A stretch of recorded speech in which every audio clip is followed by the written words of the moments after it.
नमस्ते दोस्तों, मैं नमिता प्रकाश देहाती लेखक पर किताबी गांव में आज मैं आपके लिए लेकर आई हूँ रुचि भल्ला की लिखी एक कहानी गोदना।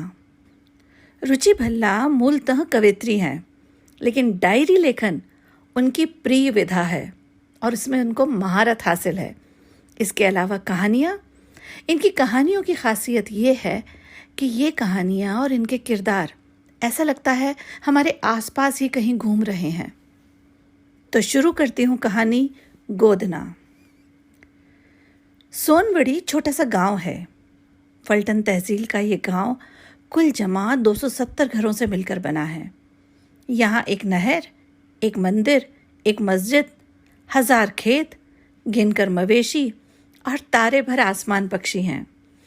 सोनवड़ी का आकाश उतना बड़ा है जितनी उसकी धरती। अपने हिस्से का सूरज और अपने हिस्से का चांद है उसके पास। उसकी धरती पर गन्ना, गेहूं, बाजरे की खेती होती है।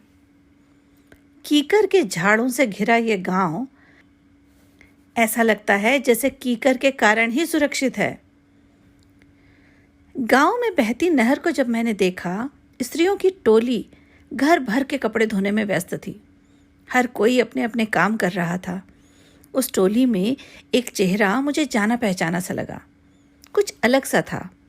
मैं नहर के पुल पर खड़ी होकर नहर से ज़्यादा उस चेहरे को देख रही थी। सोनवड़ी का सूरज माथे पर उतर आया था। रोशन धूप में मैंने देखा कि उसके माथे पर गोदना सजा हुआ है, जो पहले भी था। चेहरे पर उम्र की गिनती वाली लकीरें और बढ़ गई हैं। मेरी उपस्थिति से बेखबर वो अपनी साड़ी धोने में व्यस्त थी। उन्हें सबसे पहले मैंने देखा था उषा कदम के आंगन में। घर की गली के मोड़ पर वो जो उषा कदम का घर है, वहाँ उस घर का रंग सोन चंपा के फूल जैसा है। उस आंगन में सोन चंपा का पेड़ जो लगा हुआ है। एक दोपहर मैंने उसे उस घर के आंगन में प्रवेश करते हुए देखा। दबे पांव चलकर वो फूल तोड़ रही थी। फूल भी उसने एक ही तोड़ा, तोड़ते ही उसे जूड़े में सजा लिया। अपने सर को आंचल से ढककर वो गेट से बाहर निकल गई। उसका ये व्यवहार मुझे हैरानी में डालता था। उससे भी बड़ा अचरज ये था कि आखिर ये है कौन?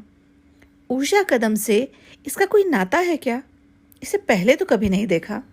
फिर कुछ ही दिनों में उसे मैंने अपने आंगन में देखा। तब मेरा नया नया तबादला हुआ था इस गांव में, और वो बर्तन धोने के काम की तलाश में सुबह सुबह मेरे घर आ गई थी।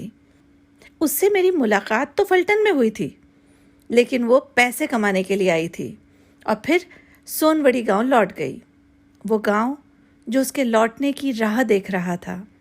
पर जब वो मेरे घर आई तो खाली हाथ नहीं आई थी। अपने संग अपनी एक कहानी लेकर आई थी। आज उसी की कहानी। उमा मौसी लगभग 60 साल की है।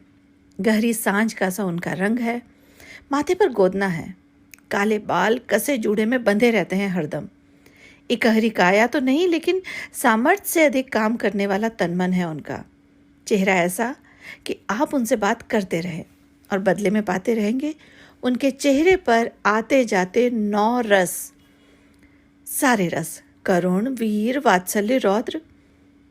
हिंदी नहीं के बराबर आती है, लेकिन गाने सुनना बहुत पसंद है। अमिताभ बच्चन उनके फेवरेट हैं। एकाकी हैं उमा मौसी। पति रहे नहीं।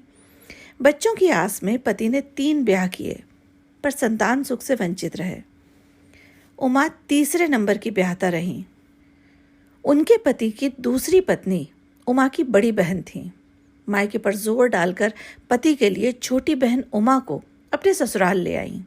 उमा छोटी थी, मासूम और आर्थिक तौर पर इतनी मजबूर कि न चाहते हुए भी इस रिश्ते में उन्हें बांध दिया गया।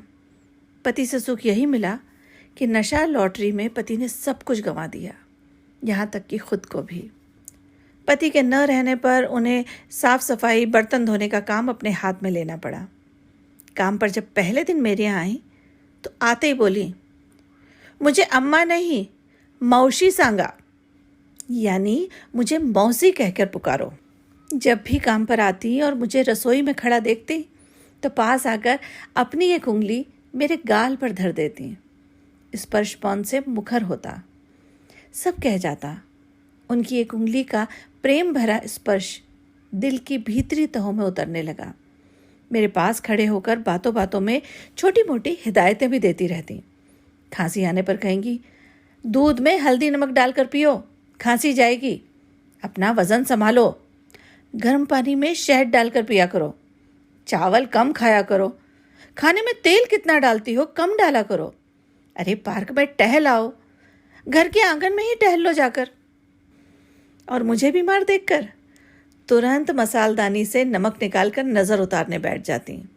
कभी कभी आते आते नींबू खरीद लाती और मैं पूछती कि ये क्या करोगी नींबू का? तो कहती, दृष्टि उतारूंगी। मौसी पूरी नीम हकीम है, सब टोटके आते हैं उनको। पढ़ी लिखी नहीं है लेकिन सब समझती हैं। जब काम खत्म करके जाने लगती तो तब तक खड़ी रहती दरवाजे पर जब तक मैं दरवाज़ा बंद न कर लूँ। कहती, ये लैपटॉप पड़ा है ना मेज़ पर, बंद कर लो। लैपटॉप सुनकर मैं हंस पड़ती।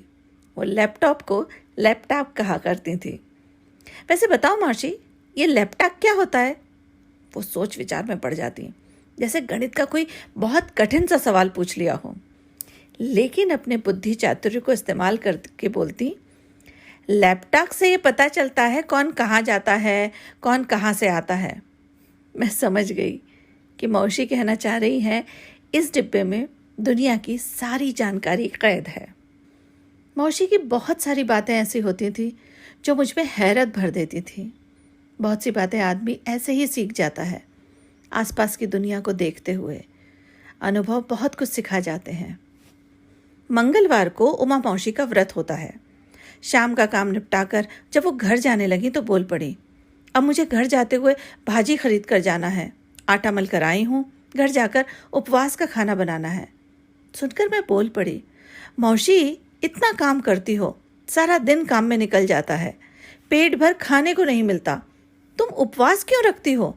उम्र निकल गई उपवास रखने की, सेहत देखो अपनी।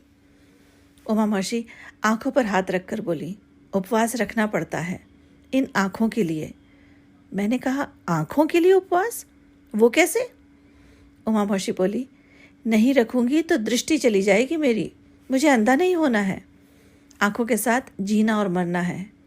मैंने कहा, उपवास का आंखों से क्या संबंध?